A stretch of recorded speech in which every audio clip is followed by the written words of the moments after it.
On va partir sans plus attendre aux États-Unis avec peut-être un ton chez les officiels américains auquel on a été très rarement habitués. Un ton qu'on ne leur connaissait pas encore, pas vraiment. Au moment où on l'a appris hier, le fameux projet de loi de 60 milliards sur l'aide à l'Ukraine va enfin être soumis au vote à la Chambre des représentants et nous y reviendrons dans quelques minutes avec Laura Pouget. Voici comment le chef d'état-major de l'armée américaine, le général Charles Brown, et Lloyd Austin, le secrétaire à la défense, évoquent maintenant la situation sur le front vis-à-vis des soldats ukrainiens. Les Ukrainiens sont surpassés par les Russes, nous dit-on. Les mots sont lâchés et ça va même peut-être un petit peu plus loin que ça. Écoutons-les. Je peux vous dire que l'Ukraine est actuellement confrontée à des conditions désastreuses sur le champ de bataille. C'est en partie parce que ses capacités en termes de ressources, qu'il s'agisse de munitions, de véhicules ou de plateformes, sont dépassées par les Russes. Je pense que nous voyons déjà les choses sur le champ de bataille commencer à changer un peu en faveur de la Russie. Nous voyons que les Ukrainiens sont défiés sur le fait de tenir la ligne. Ils font un travail incroyable, mais pour cela, ils vont avoir besoin de bon matériel, de bonnes munitions et des armes nécessaires. Magali, est-ce qu'on met enfin des mots sur ce qu'il se passe? Parce qu'ils font un constat qu'on fait nous, observateurs, mais peut-être qu'on avait moins entendu ce côté un peu sincère de ces officiels-là qui disent même pour tenir en défense, ça va être très compliqué. C'est vrai qu'on entendait Zelensky dire si l'aide américaine n'est pas votée, on va perdre, enfin on ne pourra pas gagner, mais c'est vrai que là, on sent cette véritable inquiétude américaine qui en effet nous fait comprendre que les Russes sont en train véritablement de pousser la ligne de défense et les Ukrainiens sont défiés sur le fait de tenir cette ligne. C'est ce que dit le ministre de la Défense qui montre bien que oui, la situation est extrêmement inquiétante. En fait, ils ne font que dire la vérité du terrain, c'est-à-dire que sans armes, sans munitions, il va être extrêmement compliqué pour les Ukrainiens, même en défensive, même avec les fortifications qu'ils ont essayé de monter, de tenir, parce que le rapport de feu est tellement désavantageux pour l'Ukraine. Il faut bien comprendre que depuis en gros la fin de l'année dernière, il n'y a plus d'aide américaine qui arrive, ou très peu, vraiment au compte-gouttes, en raclant les fonds de tiroir. Les autres. Didier François, certes le constat on le fait tous, mais là cette petite phrase qu'a rappelée Magali, même pour être en défensive, ça va être très compliqué là. Ça veut dire qu'il y a une volonté de faire réveiller un peu, je sais pas, la Chambre des représentants, et on va y venir dans un instant, au moment où il y a ce projet de loi qui va être soumis au vote samedi soir. Alors d'abord, il y a une constat du front qui, depuis 3 semaines, est problématique. Pour le dire, alors, on a 2 problèmes, on a plusieurs problèmes. Les Ukrainiens, aujourd'hui, n'ont quasiment plus d'obus pour arrêter les concentrations russes, particulièrement sur la zone centrale, donc Bakhmout, un peu au nord de Bakhmout, un peu au sud de Bakhmout, où les Russes concentrent 80% de leurs offensives. Et notamment Tchassivyar, on en parlait hier aussi. Tchassivyar, qui est vraiment le verrou d'accès à Kramatorsk. Il y en a un autre un petit peu au-dessus qui s'appelle Prokhovsk. Mais en fait, voilà, là, ils font un effort considérable avec 2 choses qui manquent terriblement aux Ukrainiens, ce sont les obus, ce qui fait qu'on voit que les Russes aujourd'hui réintroduisent en appui de leurs assauts du mécanisé, ce qu'ils ne faisaient plus depuis Avdiivka. Donc on voit, ça veut dire, et pourquoi ils peuvent remettre de la colonne mécanisée? C'est parce qu'il n'y a pas assez d'obus d'artillerie pour casser ces colonnes-là, et donc ils peuvent se reconcentrer. Or, se reconcentrer permet d'appuyer et de grignoter. La deuxième chose, c'est la faiblesse des défenses aériennes, puisque le choix doit être fait entre défendre les villes et défendre le front.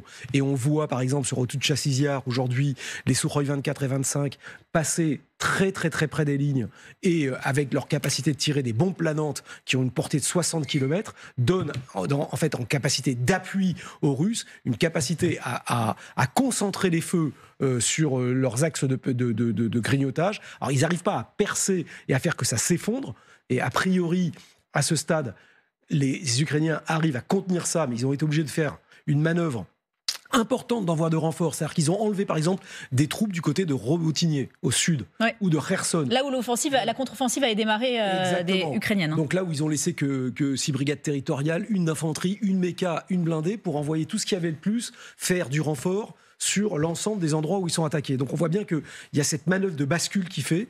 On a des unités très usées, par exemple, en face de Chassivillard, l'unité qui tenait une position importante devant le canal, parce que le canal est une coupure d'eau, donc c'est important de tenir en avant de ça. Ils ont été obligés de lâcher face à la pression.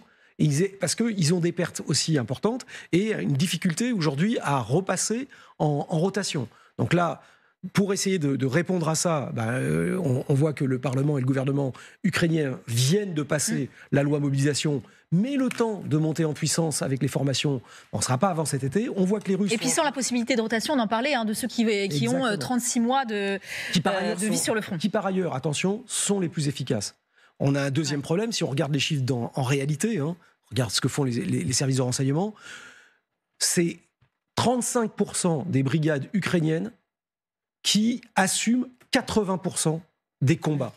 Donc on voit que c'est toujours les mêmes qui sont en fait face au feu et face à l'assaut. Et c'est évidemment celles qui sont à la fois le mieux commandées, le mieux équipées, mais qui commencent à perdre des cadres, et des cadres intermédiaires, qui sont les sous-officiers, qui sont les gens d'expérience sur le terrain. Et ça, c'est le plus difficile à changer. Donc c'est ça la difficulté. Aujourd'hui, honnêtement, si rapidement on n'est pas capable de remonter les stocks de munitions ukrainienines... Ils tiendront combien de temps si on n'est pas capable justement de remonter ces stocks ? Là, honnêtement, c'est difficile à dire. Ils risquent de perdre d'ici... Et c'est là-dessus que compte Poutine avant de relancer des propositions de trêve, c'est-à-dire de capitulation cet été.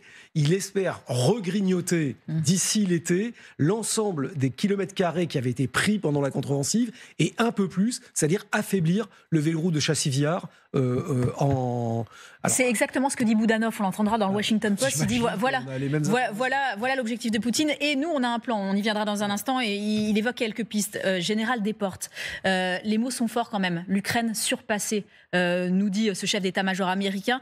Avant il parlait un peu, les Ukrainiens se disaient désespérés. Là, si elle est surpassée, est-ce qu'il y a une nuance qui est grande ou visiblement c'est la même chose pour vous ? Est-ce que les mots sont pas fort pour dénoncer quelque chose d'un peu alarmiste par rapport à ce qui se passe actuellement. On sait maintenant depuis un certain temps que la situation est critique, qu'on est dans un moment d'urgence dramatique et que tout cela empire de jour en jour. Et qu'il y a donc une urgence immédiate à donner des munitions qui permettent d'agir contre. Il ne s'agit évidemment plus de rêver une contre-attaque qui n'aura jamais lieu, mais il faut donner de quoi tenir, c'est-à-dire qu'il faut des tirs de contre-batterie, de contre-colonne, comme l'a dit Didier, il faut des armes anti-chars, il faut des armes anti-aériennes, il faut des armes cyber. Et ça, c'est absolument urgent maintenant. Sinon, je crois que on ne sait pas quels sont les objectifs de M. Poutine, mais je crois qu'aucun analyste militaire sérieux ne peut absolument assurer que les Russes ne seront pas à Kiev au mois de septembre. On ne sait pas. Ça peut casser. C'est ce que vous nous dites, vous. Vous prenez ce risque en considération, là où certains disent « mais ça, c'est impossible ». Mais si je... Attendez. On planifie sur le pire. Si on considère que ça n'est pas possible, alors on ne fait rien. Donc il faut dire, il faut que ça n'arrive pas. Et pour que ça n'arrive pas, il faut immédiatement, effectivement, renforcer la défensive. Donc, si je prends ça en compte, parce qu'on sait bien que le terrain va s'assécher, etc., et que si jamais il y avait effectivement une percée, alors aujourd'hui, les Ukrainiens ne disposent pas de masse de manœuvre pour l'arrêter. On sait bien en particulier, vous parliez des rotations, un des problèmes, c'est que les troupes qui sont de qualité s'usent. Les Russes font des rotations. Donc ils prennent de l'expérience du front, ils l'amènent derrière, ils reforment les troupes, etc. C'est quelque chose qui n'est pas possible en Ukraine. Ce qui fait qu'aujourd'hui, l'armée ukrainienne diminue en puissance chaque jour. Donc, à un moment donné, ça peut casser. Donc, c'est tout à fait important. Là, il y a une erreur, évidemment, qu'on voit beaucoup mieux maintenant. C'est que les Russes ont compris, à la fin de 2022, quand ils ont abandonné Kherson, qu'on n'était plus dans la même guerre. On n'était plus dans une guerre de manœuvre, on était dans une guerre d'attrition.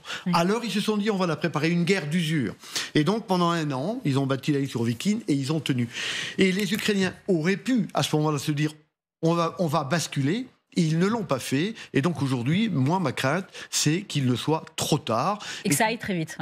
Et ça peut aller très vite. Alors, les Américains disent l'Ukraine est surpassée, mais évidemment, c'est dans leur intérêt. La façon dont cette guerre se terminera, parce qu'elle se terminera, et elle se terminera par des négociations, évidemment, va avoir des conséquences importantes sur le reste du monde, sur la façon dont l'Occident sera perçu, dont les États-Unis seraient perçus. Alors, dire l'Ukraine est surpassée, c'est bien. Prendre des mesures réalistes, immédiates, me paraît encore plus urgent que de le dire. Bonjour Laura Pouget, merci de nous joindre, merci de votre patience. On va se pencher très précisément avec vous sur cette enveloppe d'aide américaine qui va enfin, je le disais, faire l'objet d'un projet de loi qui va être soumis au vote de la Chambre des représentants.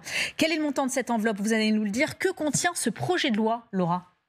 D'abord, il faut noter que ce texte, que voici Anne, transforme une partie de l'aide en prêt, ce qui n'était pas le cas pour les précédentes enveloppes. Il s'agit d'une disposition réclamée par le camp de l'ancien président Donald Trump. D'après le document, 7,85 milliards de dollars d'aide économique devraient être alloués à l'Ukraine sous forme de prêts, donc d'ici le 30 septembre 2025. Des prêts qui pourraient cependant ne jamais être remboursés, puisqu'il est précisé que le gouvernement américain aura la possibilité d'annuler 100% de la dette à partir de janvier 2026 si le Congrès l'approuve.